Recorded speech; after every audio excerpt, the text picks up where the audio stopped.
In MATLAB, we also have a way of getting all of the permutations or combinations of a given set of numbers. To obtain all permutations of a set of numbers, we use the perms function. The argument for that function is only one, and that is the set of numbers, which we again supply in square brackets separated by a space between each numbers. Let's try a couple of examples. Perms, open brackets, you can see that it takes one parameter, one vector, so square brackets, and give it a set of numbers. I'm going to try a couple of examples. So 2 and 3 is our first example. Suppress the output from the previous examples. Alright, let's run it. Run.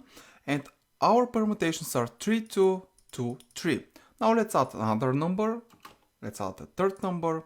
And our permutations got a lot more. Let's try with some other numbers. So 2, 3, 5, 1, 7. Run, we get even more permutations. And this is how it works. The more you add, the more permutations you get. To get the combinations, we have to use the comp_nk function. Comp_nk, like this, open brackets. And this function takes two arguments. The first argument is again the set of numbers, but the second number specifies how many items we want to have in each combination. So let's see an example. Let's start with two numbers, 2 and 3, and let's say that we want to have one item in each of our combinations. This will only give us 2 and 3. Let's try with two numbers.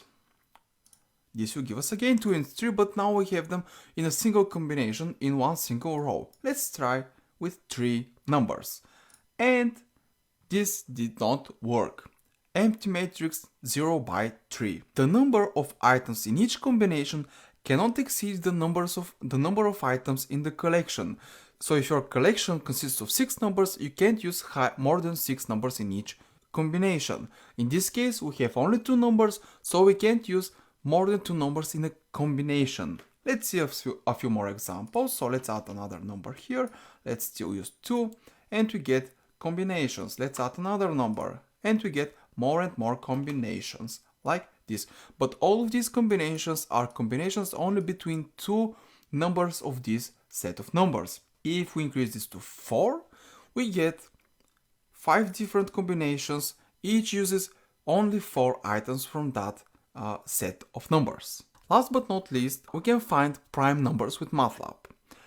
To do this, we have to use the primes command, the primes function. So primes, open brackets, and we have to supply only one argument. It's just one number. If we give it the number 10 and run it, we will get all prime numbers between 1 and 10. So whatever number you give to this function as an argument, this is the upper limit for the prime numbers. So you get all prime numbers between 1 and n, where n is the number that you supply as an argument. And it's not an infinite number, it's a finite number. So if you give it some very large number, it's not going to work. As you can see, we get an error, and it says that n is larger than Flint max. Only primes smaller than Flint max will be returned. And in order to check what is the value of that Flint max, we can simply type in Flint max, and we get some very large number. So in order to obtain this number, the actual number, even our format long G will not give us the correct number because it's that big.